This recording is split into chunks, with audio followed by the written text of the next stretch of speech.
try to get everything sort of written down and see what questions are out there and see what we may have to address later, right? I'll be completely honest here, right? We're sort of working through this still. I think we don't know what we don't know. And part of this was to kind of talk through where we are today, what our decision-making process is going to be about group study exempt implementation and group study exempt um, and what that looks like going forward, what the eligibility is. But I don't know that we have all the answers yet, and we'll get lessons learned and experience as we get into doing these. But questions you guys have today may help make sure that we're covering as many bases as we can as we kind of work to get this rolled out over the next few weeks here. So with that said, we'll jump into some standard slides, right? Subject to change like anything else we do here. But as of right now, this is kind of what we're thinking and the direction we're headed. Right, we did hit record on this. So if you don't want to be recorded, feel free to jump off or just not speak. And then standard disclaimer stuff. Next slide is just the agenda. So I'll do a quick safety message as is normal here at National Grid. We'll just talk about kind of why we're getting together as a group here, and then we'll look at the process flow. We'll look at the decision tree that we put together to kind of help National Grid personnel sort of manage through the directions these projects can go. And then we'll reiterate some takeaways, and then we'll have some time at the end for Q&A.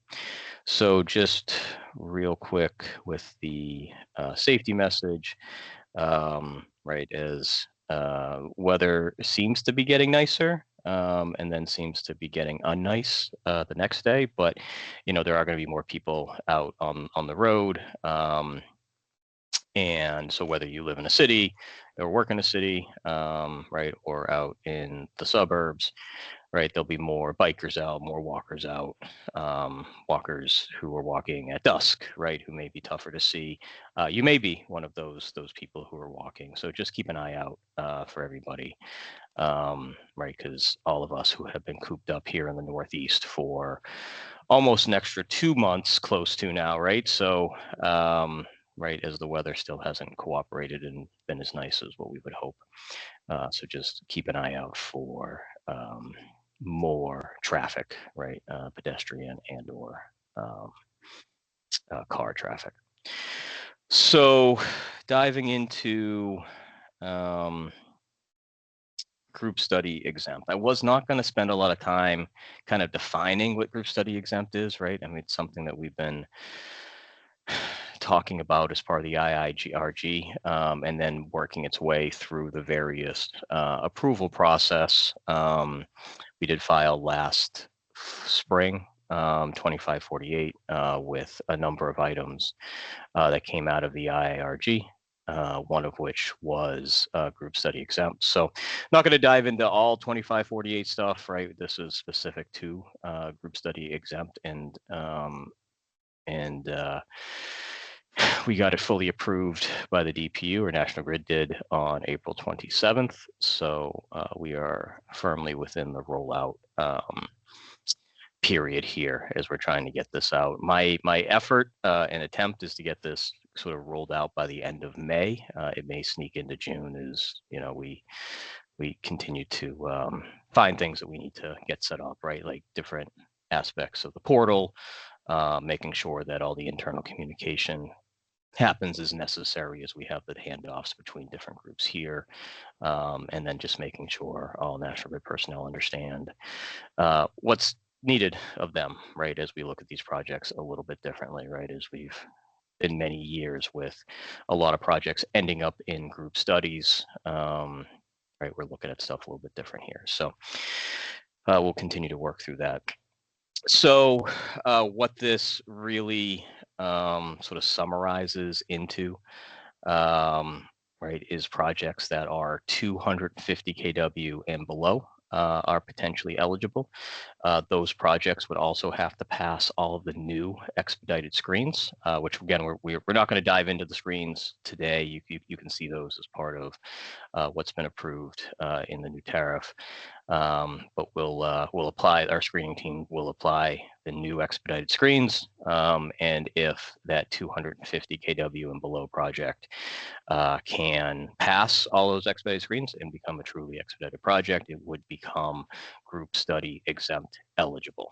So being very careful with my words here, because that does not mean that your project is fully exempt when passing the screen, nor does it mean that you'll be receiving an ISA in short order, right? And we'll talk through a few of those different scenarios here. So just to keep that in mind. Right, there's other aspects of preceding studies and different impacts. It really kind of is one of the first couple of stage gates, right, getting through screening to become group study exempt eligible. So what we want to do here in this is just make sure you guys understand how we're thinking through it, what our interpretations are. The goal is to avoid sort of future misunderstandings. The last thing I want to have happen, right, is that, you know, the assumption is that if you're 250 and below, then you're always going to be group study exempt, and that's just not going to be the case, right? Different areas have different restrictions, right? And we'll assess all those throughout the process to make sure that we're then communicating whether that project, right, can be group study exempt or not as we move through. So I think we're going to bring up the illustrative example here that ended up. Hopefully a lot of you guys have seen this so far and it's not new, but Mike Baccaro, who was one of the IRG leads at the time of putting all this stuff together, came up with this to kind of help set the stage so people kind of understand. I'm not going to walk through each different scenario. There's a couple of points I want to just touch on here just to make sure you guys are looking at it the same way we are here. The first one, right, is the big green and red arrows. So that's probably the biggest thing, the biggest takeaway from this example is it's showing where windows are open and then where windows are closed. So you can see obviously early stage, you know, kicking off of a group study, right there, those early steps around scoping meetings and that kind of stuff, right? The window is going to be open. A 250 kW project can come in, pass all the screens, right, and then be assessed immediately whether it can be group study exempt. And then be able to move forward if we're in one of these open windows. Once we kick off a group study, a preceding study, then that window would be closed, right? No projects would be able to progress, right? Even if they're group study exempt eligible, they would not be able to progress during that window because we've set base cases. We can't have those base cases change. And have an impact in any sort of ongoing or preceding study.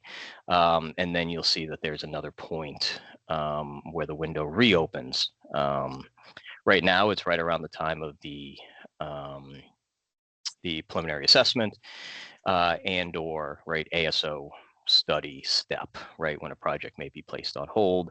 At that time, we tend to know a little bit more around what the common modifications are going to be, you know, and kind of what we're looking at for scope of work going forward. And then that will factor into whether your project, being group study exempt eligible, will actually become group study exempt, right? So there is a reassessment at that stage based on the findings of that preceding study that we will assess, right? So the CEI team here at National Grid will reassess with engineering to determine whether those projects are going to actually be able to be group study exempt and progress towards ISA at that point. So yeah, that's the biggest takeaway here. The other takeaway is that at the top, there's the chevrons that have sort of the process steps.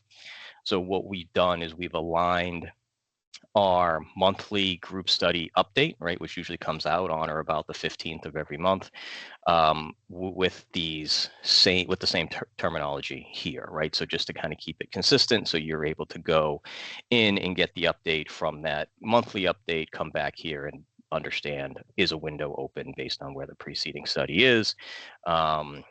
Are we approaching the potential for a window to be open or a window to be closed at that? So just trying to keep the consistency of terms to allow a measure of self-service, right, from the tools that we're providing. So if you guys aren't familiar, we do have right a monthly update that we post to our ASO page on the portal. So that you guys can see where all ongoing group studies are, whether we have open windows, whether we have, active studies, or studies that may be on hold for various reasons. So that's all there. So those are the two things I want to bring attention to as part of this. And again, we'll post this on our website. So if you haven't already seen it, if it hasn't been something that's been distributed widely as we've gone through the 2548 review and approval process, it'll be there for you guys to be able to take a look at. So I want to jump to we'll call it a flow chart, we'll call it a decision tree. A process flow, but just to sort of walk through, I'll let you guys zoom in here to be able to walk through it. But we'll start at the start, right? And basically, so when an application is received, we go through all the normal steps, right? So we'll review that. If there's a back and forth, if there's an application fee payment to be made, right? We'll go through all that, and then we ultimately deem that application complete, setting its Q date at that point. We then assess the system size, right? Relatively black and white right there. 250 and below would be eligible for group study exempt. Anything greater than 250 is not eligible. So that is a firm line. And like I said, very, very black and white. So if you are greater than 250, you cannot be group study exempt eligible, but if you are 250 and below, you would be able to sort of continue forward. All projects can continue forward, so I just want to be clear about that. Right, this isn't you go in the trash bin, or we're not going to progress your project. It's just your project would then be subject to group study holds, right, preceding studies, and would be on hold for that period of time until the next group study window opens. If you are 250 and below, you would potentially qualify for that group study exempt. So you would continue down that track where you would be screened against the expedited screens. If you pass all those screens and are truly an expedited project, you can again continue, and you would then become group study exempt eligible. If you do fail any of those screens, you would end up back sort of in a normal process, right? Again, potentially on hold for preceding studies and any of that kind of stuff. So right now I'm at the bottom of the first left side column there. And then we're going to work our way back up. So you would potentially qualify if you pass all those screens. So now that's sort of in National Grid process terms, we would actually have a transition of responsibility of that case. It would move from the screening team into the pre-ISA interconnection team, who would then review status of that area, preceding study status, and make a determination whether this project can progress right away. So right here, so is there an active preceding group study? Yes or no? Right, and be able to move forward from there. You can see that there is a list of statuses, right, immediately to the right in that box that lays out if it's a group window, if it's a required review, scoping meeting, group member confirmation, or extended group study opt-in. any of those stages are still in that green arrow zone, right? Which means that a project that is group study exempt eligible, the window is open and would be able to progress forward. Once we get past any of those steps, then you would be placed on hold pending the preceding study advancement. So as we continue up, in the middle, right? So yes, there is an active preceding study. Your project would be placed on hold, pending the status of that, right? So once it progresses to the appropriate point in the process, the project will remain on hold. We will assess. So once the preliminary assessment comes out, right, the CEI team, your pre-ISA job owner would review with engineering the findings of that preceding study and understand what those impacts are.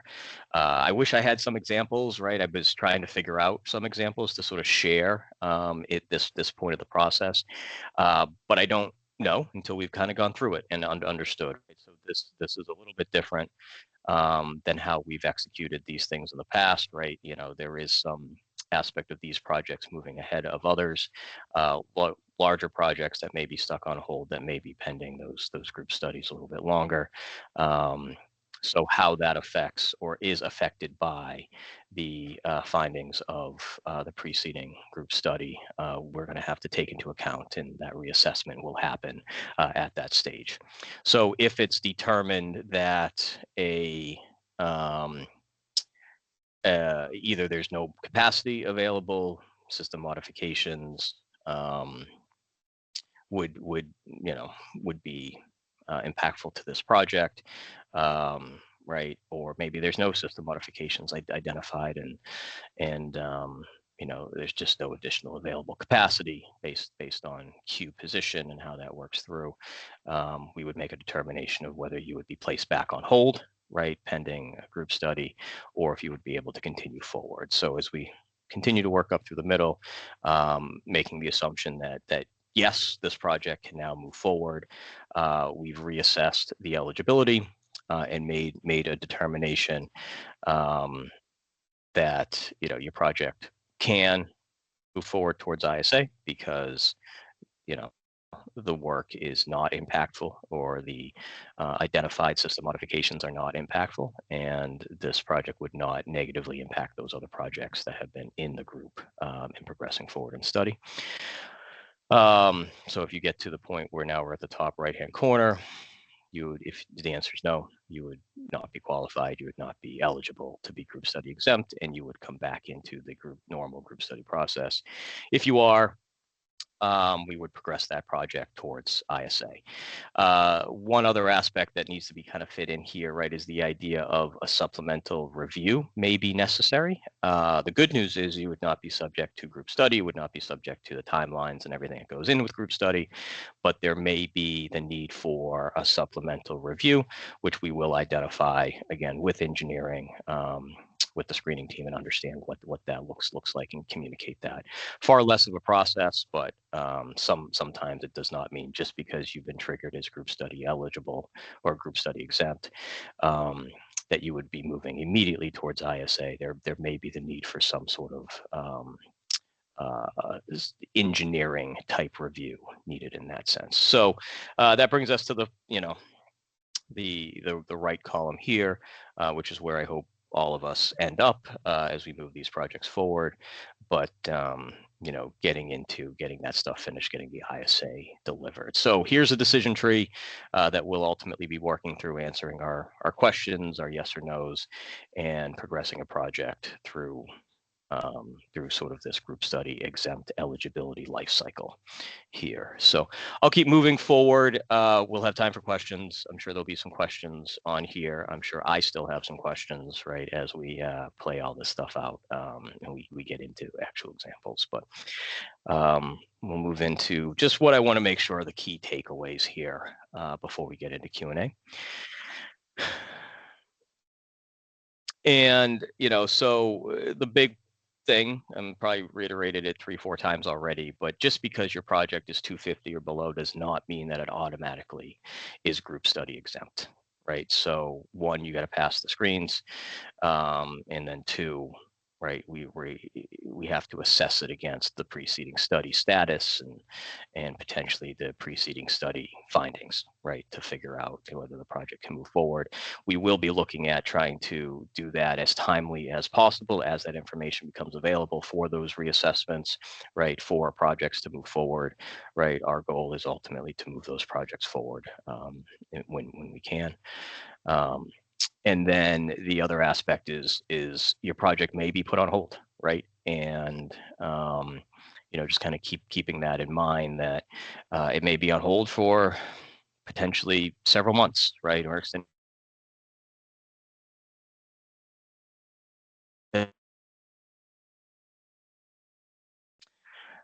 depending on when right that project is making its way through and where that preceding study is, right? And then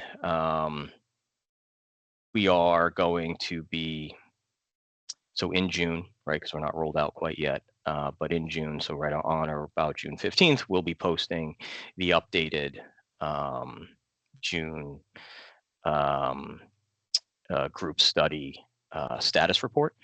And that will have the new terminology, allow you guys to make the connections between the illustrative example and the statuses of the different group studies across the board.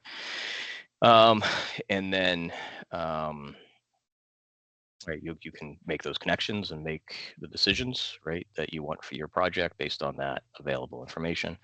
Over the course of the next few weeks, we'll be looking at projects that have been on hold, right, that may be group study exempt eligible, and we'll be rescreening those against the new screens, and we'll be looking to try to progress those projects where we can. But just keep those few things in mind. So I think that is everything we wanted to get across today. A lot of information, right? I'll be honest with you, like our heads are spinning here, right? Very different than what we normally do, right? Trying to take it very organized, right, look at this to make sure that we're not kind of missing anything. Um, I think there'll be plenty of questions and answers that pop up on individual projects, and we'll obviously be available to communicate statuses and the decisions and whatnot throughout this process with you guys and in your projects as they progress. And then we'll figure out kind of what we don't know and the different. I mean, I think if anything I've learned in this space over the last um, almost 9 years, right, is that there's an unlimited number of scenarios, an unlimited number of situations for us to run into, and to figure out how the rules apply to those scenarios just requires a little bit of thought and logic, and we'll take those lessons learned as we work through the examples we already have in front of us today and the new ones that'll come in once we've got this rolled out. So I think we have some questions already submitted, so we can start maybe working through those, Jamie. Yep. So there's a few questions just on this slide deck in the meeting recording, if it will be recorded or shared publicly. So that will be posted on our group study documents website, hopefully by end of day, including the illustrative example that Will covered earlier. Yep, and there's one here about the group study update. Can you just drop that link into the chat here so everybody has that?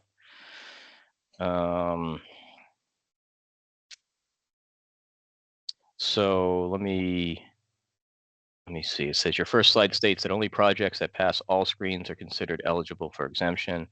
Teraflango gives EDCs the flexibility to exempt projects that pass through supplemental review.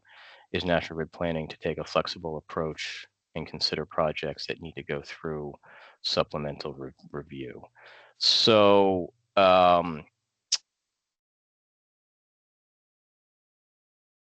So I don't know that we're there yet. In the sense of allowing projects that will go through a supplemental review to then be group study exempt at that point. But it is something that we can take away and talk a little bit more of. I think we've been focused on sort of the black and white aspect of, do you pass the screens, do you not pass the screens, and getting that up and running. So at this point, if you don't pass the screens, right, you're probably not going to be group study exempt.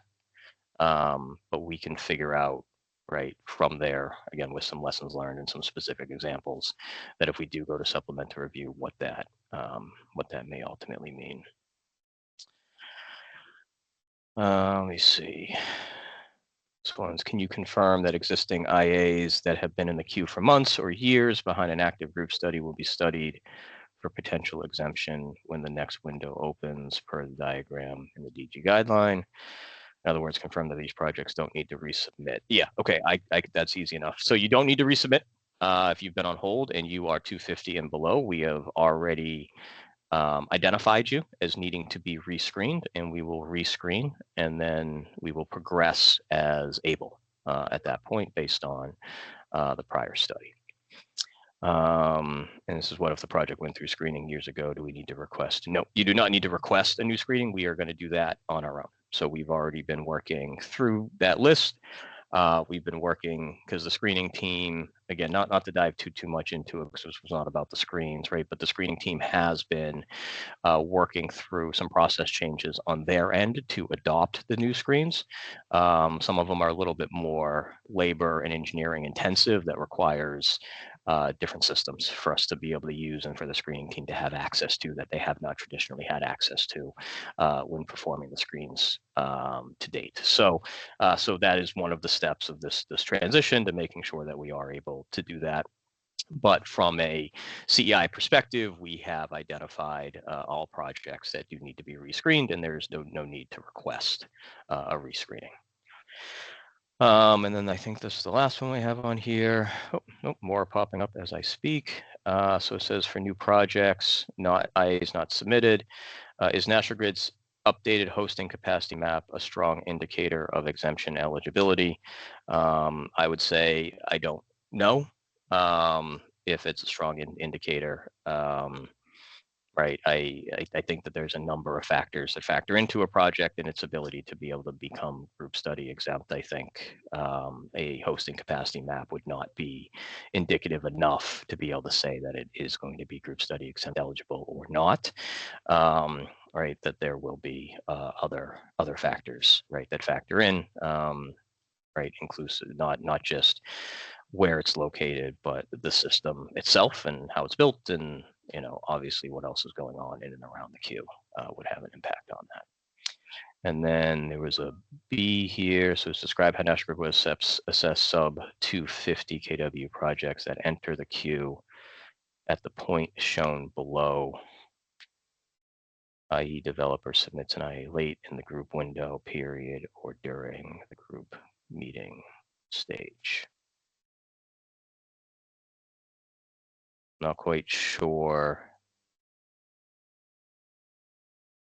I don't know if that was you, Andrew, or Margie who submitted that one, but happy to have you come off mute and expand on that to make sure I can answer.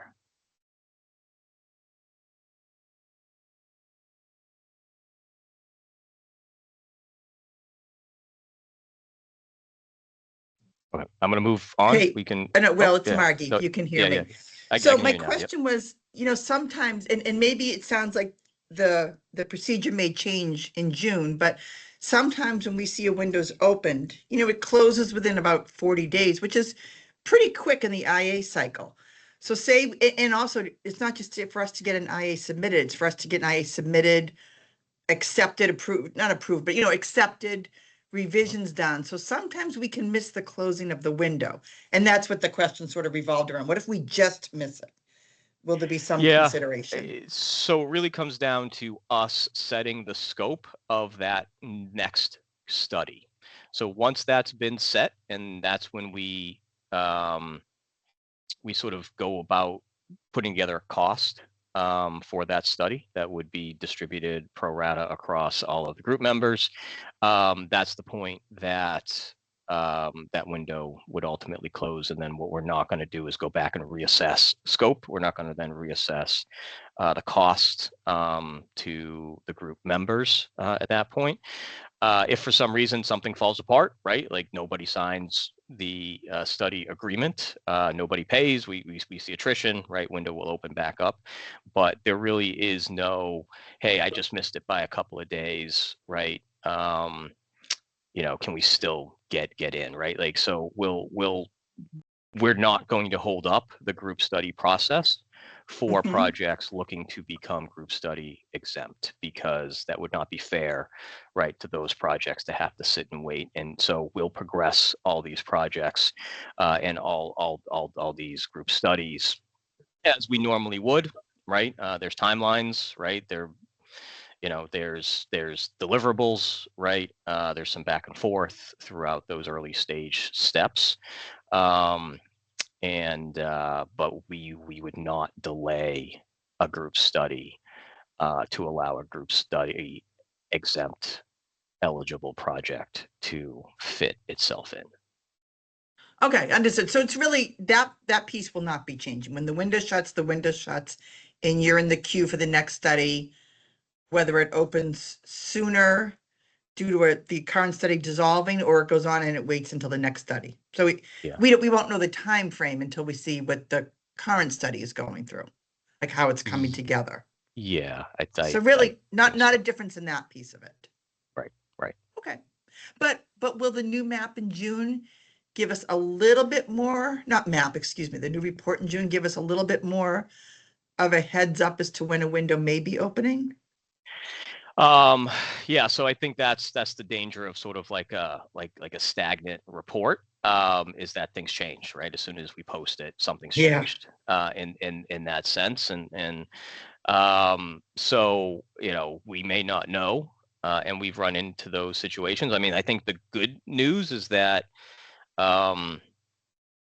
right, that the early stage steps take longer than 1 month. So in theory, that there would be maybe multiple reports available depending on a timeline to talk about a 40-day group study window being open, right? And then the follow-on steps around the scoping meeting and the opt-in period and stuff like that, right? There would be probably multiple opportunities for the report to be updated to show that, but that is absolutely sort of a timing risk, right, around the report being, pulled and presented once a month. But there is, for us to do that more often is just too labor intensive.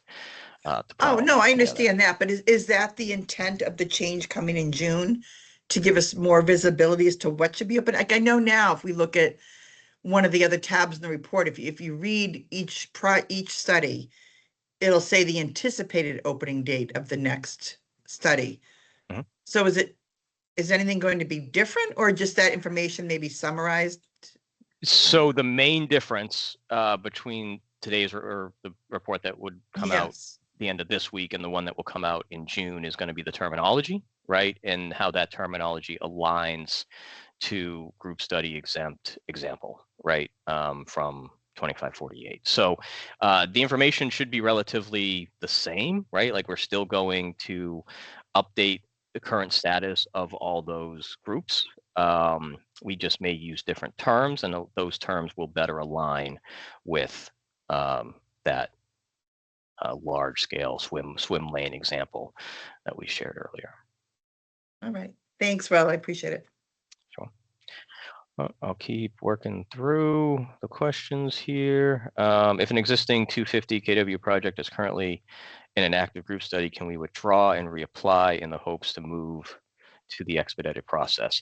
So I would say there's no need to do that. We are pulling that project in. So being on hold. So if you're on hold, we will reassess you. If you are in an active group study, you are being actively assessed for impact to common modifications. So if you are sort of in the early stage group study, like early study area, pre-preliminary assessment. If your project is able to be pulled out of the group and progress on its own or progress outside the group, that will be identified at the preliminary assessment. So there's no need to withdraw and reapply. If your project is eligible, it would be pulled out by the engineering team. If you are after that preliminary assessment and you are still in the group study, then it's been identified that your project is contributing to common modifications and needs to remain in the group.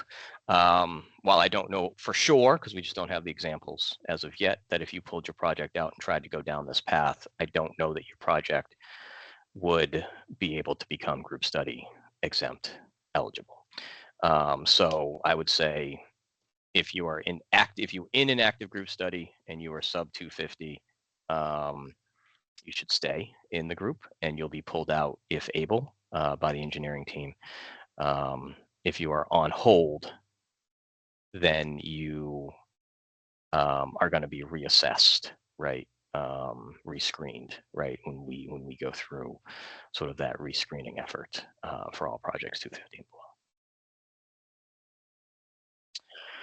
below. Okay, keep working through. Lots of questions here, so bear with me. So it says, if the group has completed extended group study opt-in, but does yet not have a group study agreement, would a project that completed screening during that time potentially qualify for exemption? So the answer is no, because we have developed the scope of the study and then built the cost of the study off that scope. So that has been finalized, and that's why and where the window is closed.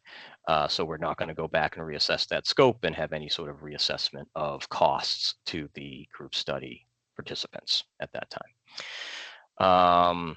As for example, there's a 250 kW project that's completed screening on April 7th and is in the Gardner-Wynne area. GW was on hold due to SIP attrition hold. Would this project be potentially eligible to get group study exemption, or did it definitely apply? So we are. That's a good question, and I knew we would get it. So Jamie and I dove into it this morning. Group study for all 4 SIP areas has progressed. So group 2 group study has progressed to the point of scoping. So at this point, right, we don't have this fully rolled out. While projects in SIP areas could be group study exempt eligible and would run through the process, the window is closed. We are in that red arrow stage in all 4 SIP areas, right? So again, we weren't holding up the progression of those for group study exempt to roll forward. We'll end up being 2-3 weeks off, and those group studies will be or are effectively kicked off at this point as we are in that scoping stage. And I don't know if agreements went out this week yet, but we're intended to have gone out this week to group 2 projects in those SIP areas. And then will there be a date specified in the monthly group study status update specifically for when the green window for project exemption has closed so we can compare against technical screen complete date? I can take that away. Jamie and I can talk through that a little bit and talk through whether that's something that we can provide as part of the update. So don't have a specific answer today, but we can talk it through and see if that's something that we can easily grab and add to the monthly update. Hi, Will. This was my question, so I just wanted to clarify. Sure. I understand that the window is closed for the SIP areas now, but if this project applied before the window closed is still unclear to me. Yeah. So we would run through this same process for SIP areas, right? A few of the nuances that exist, right, is in a SIP area, if a project does move forward, it would be subject to a SIP fee, which is different if you're not in a SIP area. And we're not 100% sure because of the capacity issues, especially in the Gardner-Winchendon area, right? And the issues that we have from a transmission standpoint with the A1, B2 work being done. We're not sure that a project would be able to pass all the necessary screens to be able to move forward as a group study exempt in those areas.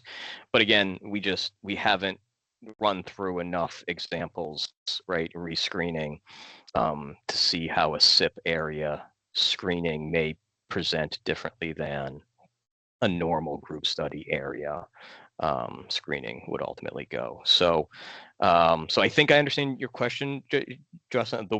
One, the window's closed, but two, we're not even sure how it would screen until we get a few of them through the process. Okay, got it. So I got like the screening hold message, but that doesn't mean the screening is complete. So because we haven't like technically really rolled this out in its entirety yet, right? You're going to be under the old process. So we'll go back and grab your project off that list that we've created and we'll rescreen it with the new screens. Most likely. Got Like, it, but it would still have to wait. Yeah, it'll It still would be still put on have hold. to put on hold because the group study is now in the red Correct. region. Correct. Okay, thank you.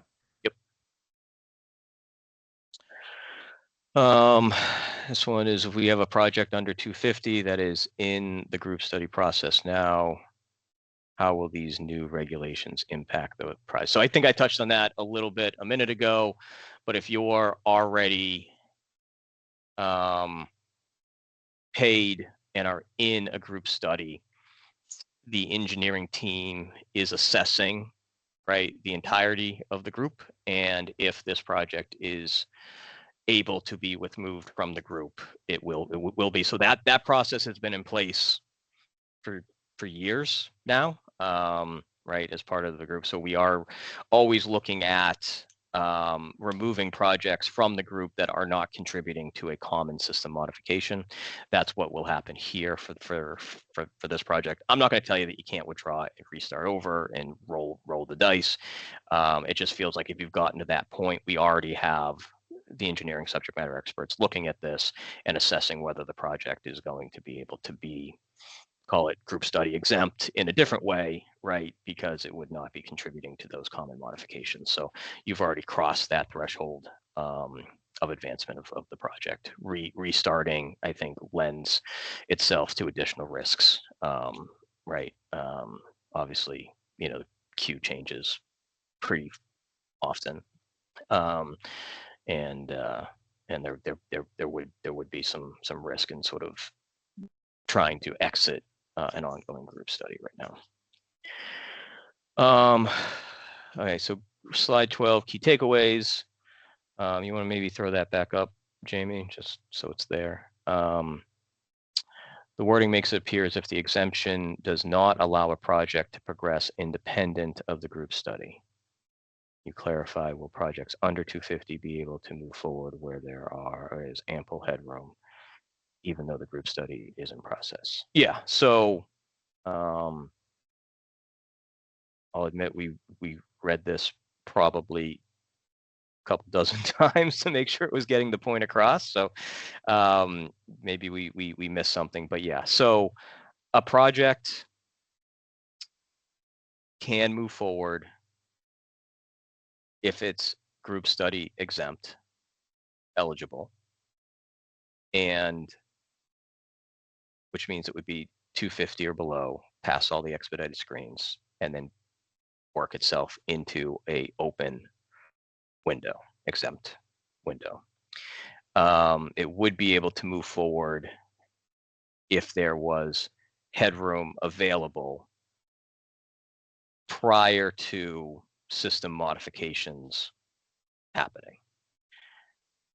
I think that there's one of the potential examples, and I sort of hesitated to even share this, but like one is like, if we go through a study and identify that the projects that are in the group are going to use up that headroom, they are preceding, right, in queue, that headroom would be available to the group members and may use it up to the point where a group study exempt eligible project would no longer have that headroom available to work its way forward. That's one potential example of how a group study result or preliminary assessment could impact the project's eligibility to actually be exempt or not. But if there is headroom, if there is the ability for us to put that project on, knowing there are future system modifications allowing the projects in the group to be able to connect, that's all part of that sort of reassessment that we'll do with the engineering team at the preliminary assessment stage of the process. So the answer is yes. If there's headroom, a project can move forward, but I don't want to guarantee that that's always going to be the case, because studies could go a number of different ways. Let me see. It says, what sort of conditions would yield failed expedited screening for an asset? Are those new expedited screens accessible? They should be. I didn't want to get into the screens. I am by no means a screen expert or understand what goes into applying those, so I don't want to be the one to talk to them. But I believe that they are available in the new tariff. They've been available as we've worked through the 2548 approval process with the DPU. So you can go in there, grab those, take a look at them, and then you know, JJ and the screening team here at National Grid, I'm sure will be able to answer some questions, right? If you have some specific to your project, to go from there. But this was not meant to dive into the screens. Are there any formal review process that allow for informal or supplemental reevaluation if the project has already triggered a group study, but the project design is being adjusted?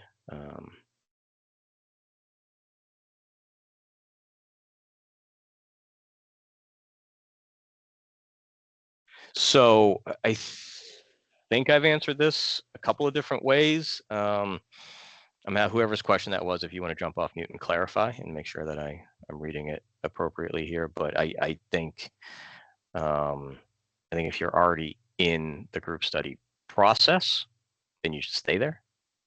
If you are on hold, then we will reevaluate, right, rescreen. And if you have project changes that you want to make sure are taken into account as that is happening, then you should, in the portal, right, attach new one lines.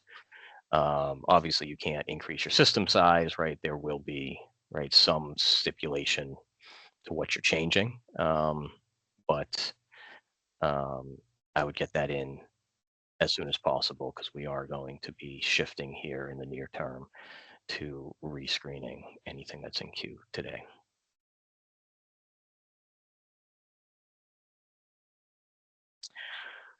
Is there a breakdown of how long average group studies spend in those good to go windows pre-draft group study, so we know how long we have to apply?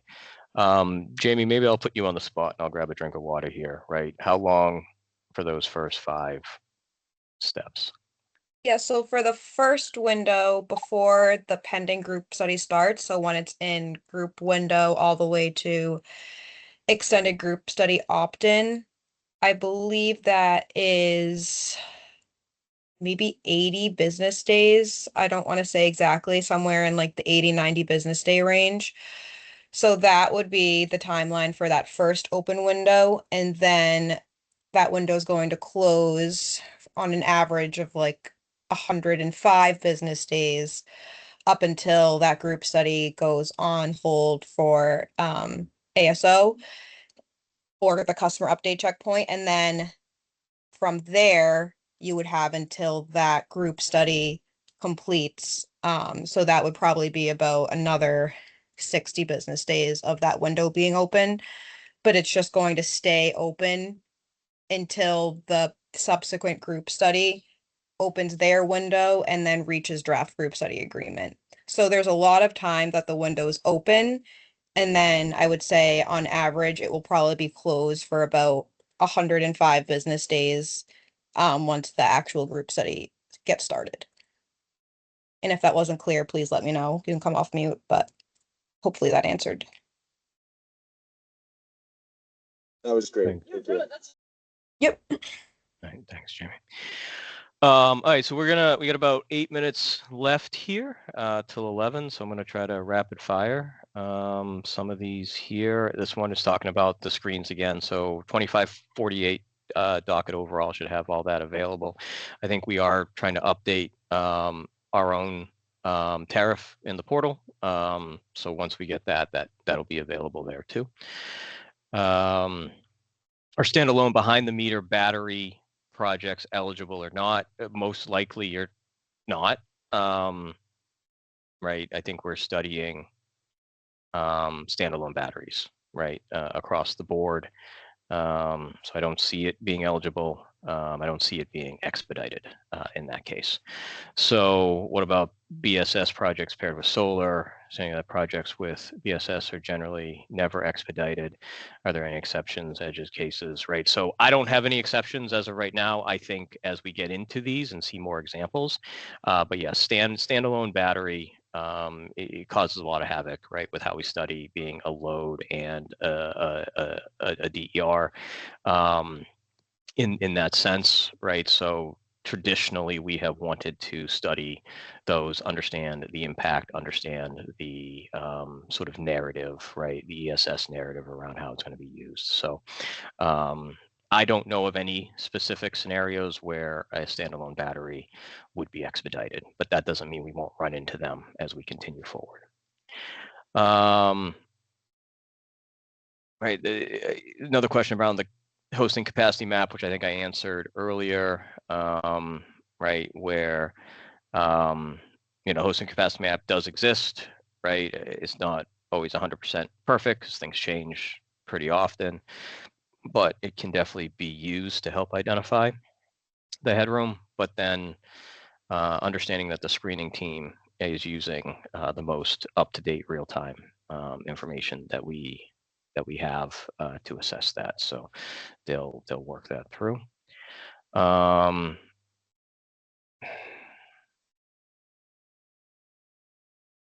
Let me see. I'm gonna group a few of these in questions I've already answered. It says we have projects in the SIP group studies. Many are less than 250. Since these are not being rescreened, is this a case where it could benefit to reapply with a new IA? Can you show this chart again? I have some significant doubts in SIP areas that projects are going to screen expedited. Right. I'm not going to tell anybody they can or can't, right, withdraw a project and move it forward in hopes of being eligible. I haven't seen it happen because we haven't executed on this process at all, right, to date. So I don't know for sure. The conversations I've had, right, with the various technical people don't believe that projects are going to screen expedited in these SIP areas. So that doesn't mean that's going to happen in every case. It doesn't mean it's going to happen in every SIP area. We will run it through the process. But right, I think it's individual choices onto, whether you want to stick it out in your current status or whether you want to roll the dice on a different one. So how is this exemption process different than the previous carve-out process, which I think is a really great question. So the carve-out process is not size sort of specific, right? Like if you're a 2 megawatt project that doesn't contribute to a common modification, right? There's a potential that that project could be carved out of the group and progress forward on its own individual study. Still, study is going to be needed on something that size, right? ASO impacts still apply, but there's no real size specificity to how we carve things out now, right? We do get into the group. The engineers do look at it. They do assess common modifications. It's much more specific in that case, not just an electrically common area, how we identify our groups today. So that's one big difference. And then, obviously the 250 and below is helpful for projects to not have to even take that pit stop, right, in a group to then be carved out at a later date. The idea in normal group study areas, right, where there is some headroom that still exists, right, but then, the queue and the size of projects looking to connect in that area is driving the need for a group study, that there is the possibility for a 250 and below project to be able to progress as truly expedited towards an ISA, right, and then be interconnected in the midst of an ongoing group study. So it eliminates a number of steps of the process. It eliminates the ASO risk as being a smaller project in a group with larger projects where ASO is triggered. So there's a number of significant benefits across the board. It says this one's more about communication. I had a project finish screening and placed on hold during a group study being in process. I reached out via email and the feed on the portal and have gotten no response for a review of our screening process. My results don't mention anything about a screening fail, just that a group study is holding it up. Yeah, so up until this point, any complex interconnection type project, independent of size, right, except for the simplified residential space, would have been subject to a group study, right? So the screening would not have mattered as much as sort of the identification of, are you a simplified residential process or are you a complex process, which was both standard and expedited. So here that does make a path forward for truly expedited projects to not be sucked into a group study. So that would be the difference. Screening, right, mattered a little bit less in an area where a group study was ongoing, if your project was not in the simplified track. Is there an estimate for when projects may be screened, even if they are on hold, so we can make decisions on? Yeah, so I'm working towards getting this rolled out over the next 2-3 weeks, right, as we approach the end of May into early June. Right, there is a lot of projects that we have to rescreen in addition to all the new applications that need to be application reviewed and screened. So we're working through sort of a resourcing plan that will allow us to start that. So we will start it here in the next couple of weeks. It may take a few weeks to get through everything. So I can't say exactly when a project will be screened or rescreened, but we will be sort of looking at projects right, that have been on hold first, right, and assessing whether those can move forward. We are trying to take everything into account and find ways for projects to move forward. So we will sort of work through a prioritization to make sure projects that are in areas where there are open windows can get rescreened and potentially move forward. And then I think 2 more questions and then we'll call it quits. We just passed 11. But it says you mentioned projects will need to be rescreened if they qualify for group study exempt once the group study is complete. Is that another 15-day screening review or a faster timeline, right? So I want to be clear, not rescreened, right? They are reassessed. So we're not going to go back to screening. We're not going to apply them through the screens. You've already done that. You've been identified as an expedited project and group study exempt eligible. After the study preliminary assessment, or maybe study complete in some cases, right, depending on how ASO and preliminary assessment work in there. But once we get determinations from the study, we're going to do a reassessment with engineering as to what the findings of that study were and how that project would be impacted or impacting the group itself, and make a determination. So there's no rescreening, which in my head puts it directly related to the screens. This is more of an engineering analysis that's being done based on the new information that came out of the group study and the work that had been done. Why would small 50 kW behind the meter require a group study if all generation I'll skip that one. Because things are changing around system sizes for simplified projects also.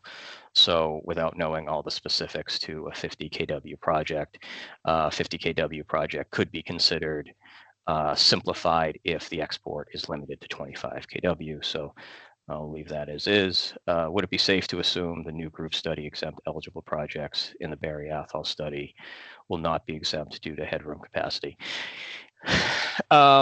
Yeah, I mean, I think I've stated that a few times here.